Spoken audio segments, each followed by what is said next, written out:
আলাইকুম রহমতুল্লাহি ওবরাকাতু। প্রিয় দর্শক, সৌদি আরবে আল দাওয়া ফার্মেসিতে লোক নেওয়া হচ্ছে। তবে এই কোম্পানির নামে ভিসা হয়ে বাংলাদেশ থেকে যাবে না, বাংলাদেশ থেকে যাবে ফ্রি ভিসায়। ফ্রি ভিসা যাওয়ার পরে ওখানে আমরা ওকালা করে দেব এবং ওই কোম্পানির নামে ভিসা এবং সব কিছু হবে। কন্ট্রাক্ট থাকবে 2 বছরের পরে নবায়নযোগ্য হবে। থাকা কোম্পানি, খাওয়ার নিজ, ডিউটি হবে 10 ঘন্টা। 21 থেকে 35 বছর পর্যন্ত নেওয়া হবে এবং অবশ্যই দক্ষ ব্যক্তি এবং অবশ্যই ফার্মেসি সম্পর্কে যারা আইডিয়া রাখে তারাই একমাত্র যেতে পারবে।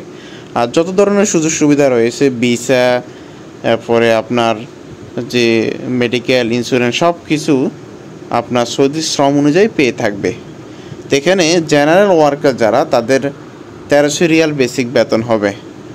তো আপনারা যারা যেতে চান, দেরি না করে আমাদের সাথে যোগাযোগ করুন। এই ছাড়াও যারা প্রি ভিসায় যেতে চান সৌদি আরবে, তারা আমাদের সাথে যোগাযোগ করতে পারেন। আমরা চেষ্টা করব, প্রি ভিসার রেট তো অনেক হাই, আমরা চেষ্টা করব সর্বপরিমাণ কমে রেখে আপনাদেরকে প্রি ভিসায় সৌদি আরবে পাঠানোর। তো সবাই ভালো থাকুন, সুস্থ থাকুন, আল্লাহ হাফেজ।